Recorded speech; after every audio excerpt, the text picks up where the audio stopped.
আপনারা জেনে অবাক হবেন যে যিনি আজকে আমাদের সাথে আছেন নিশি ইসলাম তিনি হচ্ছে মেহের আফরোজ শাওন তার বাবার ২য় স্ত্রী। যাকে বিয়ে করে তারপরে তার সাথে প্রতারণা করা হয়েছে। তার পরিবারের লোকজন যখন তার বাবাকে আসলে আমি নিজে যতটুকু জানি তার বাবাকে এখানে আমি খুব বেশি দোষ দিব না। আমার মনে হয় এই ব্যক্তি অক্ষম। তিনি চেয়েছিলেন তার সাথে সংসার করতে কিন্তু তার পরিবারের চাপে তিনি শেষ পর্যন্ত সংসার করতে পারেননি। যাই হোক, পরবর্তীতে পরিবারে শিখিয়ে দেওয়ার কথাই তিনি বলেছেন, যে কারণে তাকেও এই মামলার আসামি হতে হয়েছে। এখন বিষয়টা পুরোটাই আইনগতভাবেই যাবে। আপনারা ঘটনার মূল কি হয়েছিল সেটা আমার একটা 15 মিনিটস এর প্রোগ্রাম করা হয়েছিল। সেখানে আপনারা নিশ্চয়ই দেখেছেন যে কিভাবে মেহের আফরোজ শাওনের বাবা আজকে যিনি আছেন ভদ্রমহিলা নিশি ইসলাম তাকে বিয়ে করেছিলেন। কাজী অফিসে গিয়ে বিয়ে করে সেই বিয়ের কাগজ-টাগজ কাজী অফিসকে জোর-জুলুম করে পুলিশকে দিয়ে শাওন প্রভাব খাটিয়ে তাকে তার বাবাকে রিহ্যাবে নিয়ে ভর্তি করেন এবং তার মাকে নিয়ে আ জেলে ঢোকান এবং জেলে তিনি ২ মাস ছিলেন। এর মধ্যে রিমান্ডে নেওয়া হয়েছিল। সেখানে তাকে ইলেকট্রিক শক দেওয়া হয়েছে। তার উপরে নানান ধরনের নির্যাতন করা হয়েছে এবং সেই নির্যাতনের সময় স্বয়ং মেহের আফরোজ শাওনের বোন শিনজন তিনি উপস্থিত ছিলেন। তিনি দেখেছেন, হেসেছেন এসব নির্যাতন দেখে। তো যাই হোক, আমরা ভিকটিমের মুখ থেকেই শুনি মূল ঘটনা কি হয়েছিল সংক্ষিপ্তভাবে। শুনে তারপরে আমাদের সাথে একজন বিজ্ঞ সিনিয়র আইনজীবী আছেন, অ্যাডভোকেট নজরুল ইসলাম পিন্টু ভাই। তার কাছে যাব। তো আমরা ১ম এই নিশি ইসলামের কাছে শুনে আসি কি হলো, কি হয়েছিল? আপনি যাদেরকে আসামি করলেন তারা কিভাবে আসামি হলো? আসলে এটা হচ্ছে একটা প্রথমত ঘটনা ছিল যে তারা মানে শাওনের বাবা যিনি ইঞ্জিনিয়ার মোহাম্মদ আলী, উনি হচ্ছে একটা ইয়েতে আপনারা সবাই জানেন যে উনি একটা ম্যারেজ ইন্ডিয়ার মাধ্যমে তার সিভিটা ড্রপ করে এবং আমিও ডিভোর্সি, যার কারণে আমিও ওইখানে হচ্ছে সিভি ড্রপ করি। তো সেখানে সেভাবেই তাদের সাথে আমার মানে আলাপটা হয় বা যোগাযোগটা হয়। কিন্তু উনি আমাকে দেখার পরে হয়তো পছন্দ বা যাই হোক, তারপরে সে ডিবি হারুন আর হচ্ছে এডিসি নাজমুল তাদেরকে দিয়ে ফোন করায় জোর জবরদস্তি একটা পর্যায়ে আমার মানে তুলে নিয়ে যাবে যদি কথা না শুনি, এরকম কথা বলে। তো নাহলে পেন্ডিং মামলা দিবে, যেটাকে বলে যে মানে এক প্রকার জোর। তো তারপরে বিয়েটা হয়, বিয়েটা হওয়ার পরে উনি আমাকে আর কিছু মানে তখন আর কোনো সমস্যা ছিল না, কিন্তু হঠাৎই ২১শে ফেব্রুয়ারি ২০২৪ বিয়ে হয়।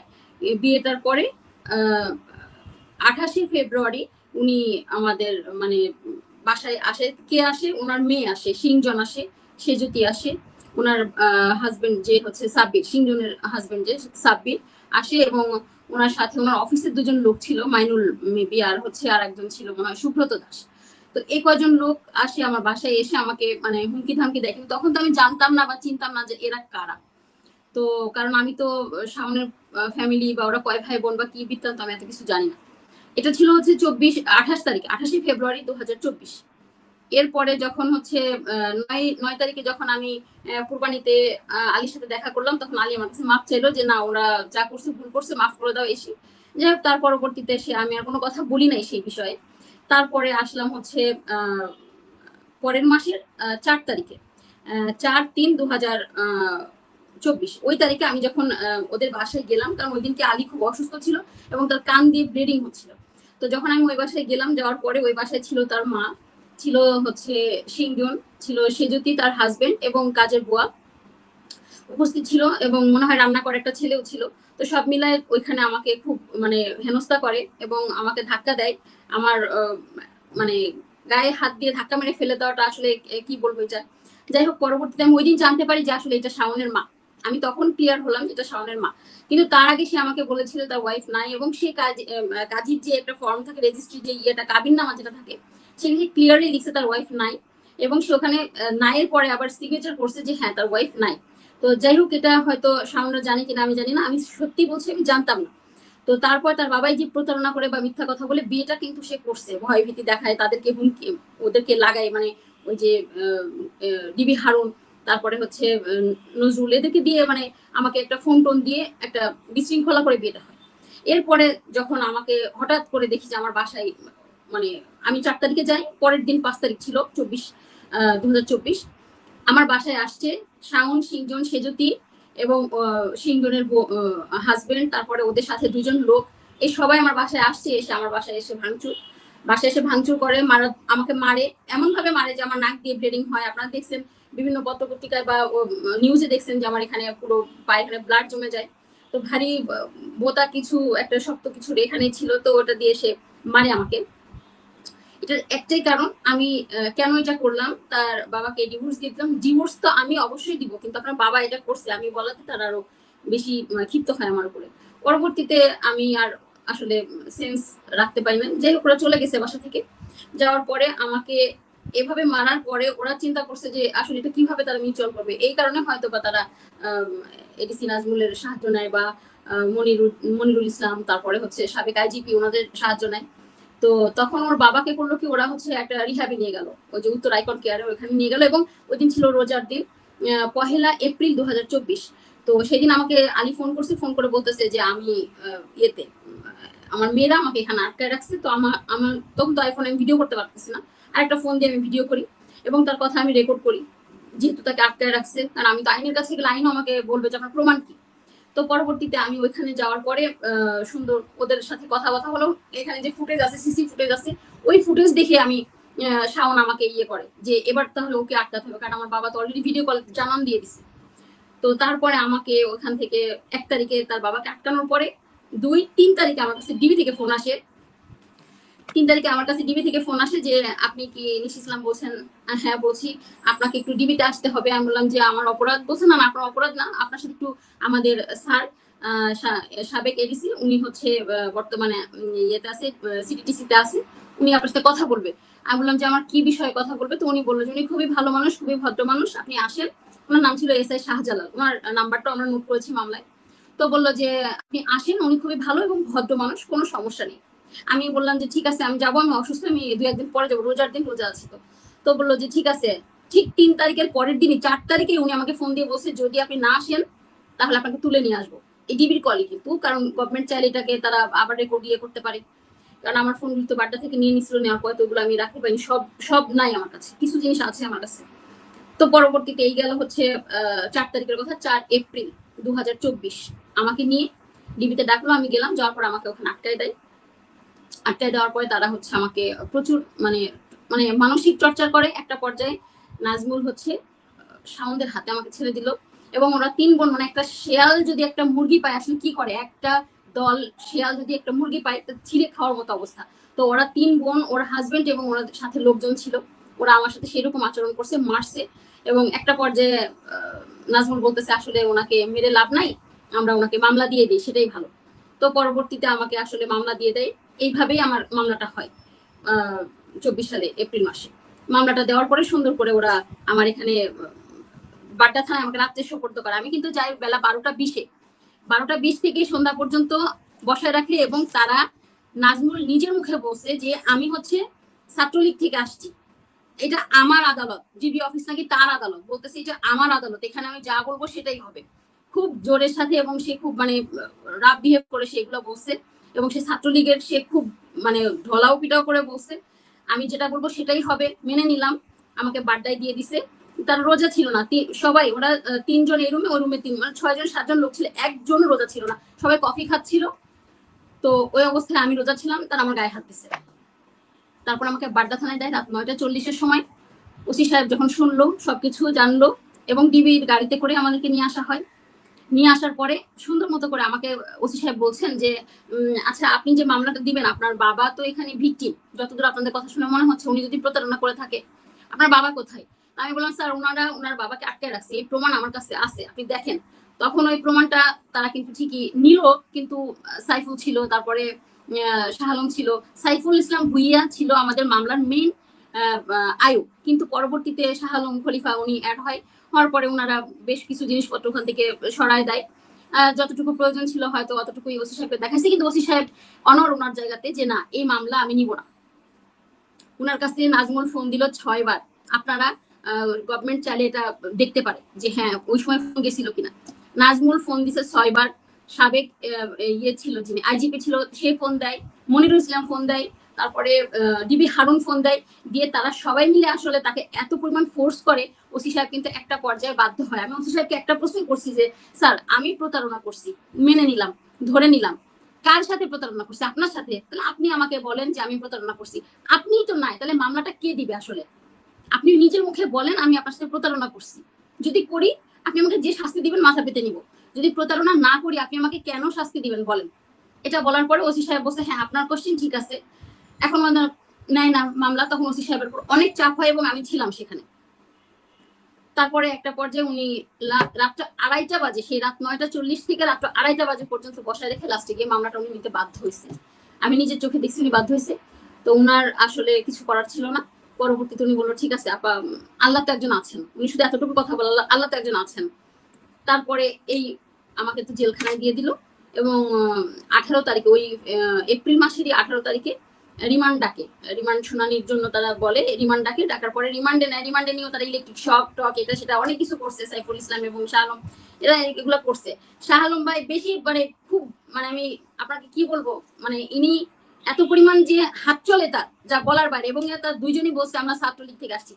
তারা প্রত্যেকে এখন আওয়ামী লীগ থেকে বের হওয়ার জন্য বিএনপির একটা সনদ ব্যবহার করতেছে। আসলে আমি দেশবাসীর কাছে জানতে চাই, আমি তো কোনো ইয়ে করি না, আওয়ামী লীগ না, বিএনপি না, জামাত না, কোনো দল না। আমার তো প্রয়োজন হয় না যে এটা আমার সার্টিফিকেট, আমি জামাত করি বা আমি বিএনপি করি বা আমি আওয়ামী লীগ করি। আপনার কেন প্রয়োজন হচ্ছে এখন দেখানো যে দেখেন এটা আমি বিএনপি করি? কি দরকার বলেন আমাকে? সেই প্রশ্নের মতো ঠাকুর ঘরে কেড়ে আমি তো কলা খাইনি, ব্যাপারটা এরকম। তো ওনারা প্রত্যেকেই এখন সার্টিফিকেট নিয়ে আসলে সবাইকে দেখাচ্ছে যে দেখেন দেখেন আমরা বিএনপি করি। তো কি প্রয়োজন? তো ওই সময় সেই প্রভাবটা খাটায় আমাকে এইভাবে তারা টর্চার করে।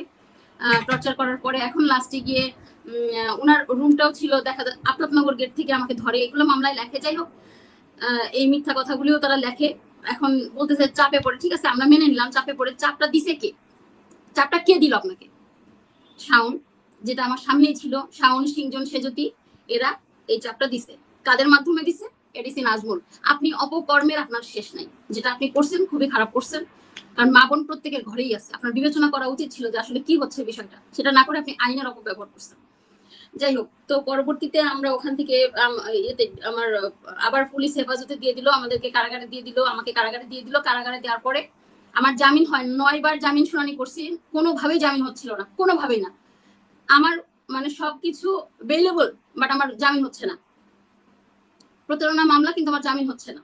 তো তার বাবাকেও তারা অ্যাপিয়ার করে না। একটা পর্যায়ে অ্যাপিয়ার করছে 1 মাস পরে। কোর্ট বারবার বলতেছে আপনার বাবাকে নিয়ে আসেন, বাবাকে নিয়ে আসেন। তারা এজাহারে উল্লেখ করছে যে আমার বাবা একজন মানসিক রোগী, দীর্ঘদিন যাবৎ তার মানসিক রোগের চিকিৎসা চলছে। আচ্ছা, আপনারাই বলেন, আমাদের সিনিয়র পার্সন এখানে আছেন, স্যার আছেন, নজরুল স্যার আছেন, স্যার বলবে একজন মানসিক রোগী কি কখনো 164 দিতে পারে? এটা কোনোভাবেই সম্ভব না। যেটা ম্যাজিস্ট্রেট কর্তৃক যে ইয়েটা সেটা দিতে পারে না, কিন্তু সে দিয়েছে। তার মেয়েরা বলছে আমার বাবা অসুস্থ, কিন্তু আদালত তার সাক্ষ্য গ্রহণ করছে। এই মতো অবস্থায় আমার জামিনটা এভাবে আটকায়। আসলে সেখানেও আইনের অপব্যবহার হয়েছে। তারা এইভাবে করে করে আমাকে আসলে জামিন পেতে দেয়নি। আমার মৌলিক অধিকার থেকে আমাকে বঞ্চিত রাখছে। আমাকে কথা বলতে দেয়নি, আমার সন্তানের সাথে আমাকে কথা বলতে দেয়নি, আমার বাড়ির লোকের সাথে কথা বলতে দেয়নি। এভাবে করে আমাদেরকে আটকাইছে। পরবর্তীতে এই যে আল্লাহ রহমতে বের হয়েছি 61 দিন পরে আমি জামিন পাই। জামিন পাওয়ার পরে বের হই। বের হওয়ার পরে আমি একটা না হাজিরা দিচ্ছি এই কয় মাস। তাদের সাথে আমার কোনো কমিউনিকেশন নাই, কোনো কথা নাই, কারোর সাথে কোনো কিছু নাই। আর এই জানুয়ারি মাসে, চলতি বছর জানুয়ারি মাসের ওই দিন ছিল 11 তারিখ, আমাকে একটা হুমকি দেয়, একজন 7 টুকরা করে ফেলার কথা বলে। ওইটা শুনে আমি একটু আসলে আতঙ্কিত হই এবং বাড্ডা থানায় গিয়ে আমি একটা জিডি করি। জিডি করার পরে সেখানে আমি উল্লেখ করি যে আমাকে এরকম ভয়ভীতি দিচ্ছে, কিন্তু সেটা ছিল অজ্ঞাতনাম। ঠিক ফেব্রুয়ারি মাসে যখন শাওনদের বাসায় গেলাম, যখন তার বাবার খোঁজে গেলাম যে হ্যাঁ সে আছে, জানি ফেব্রুয়ারি মাসের 7 তারিখ ছিল সেটা। তো সেখানে সিংজন বলতেছে আমার বোনের মামলা হয়ে গেছে, আপনার এই মামুলি মামলা নিয়ে কথা বলতে পারবো না, আমার বোনের মামলা হয়ে গেছে। তখন তো রাষ্ট্রদ্রোহী মামলা ছিল, সবাই জানে এটা, বাংলাদেশের প্রত্যেকটা মানুষ দেখছে রাষ্ট্রদ্রোহী মামলা শাওনের নামে হয়েছে। তো সেই সময় তার বোন বলতেছে যে আমার বোনের নামে মামলা হয়ে গেছে, 3টাই কোর্টে তুলবে।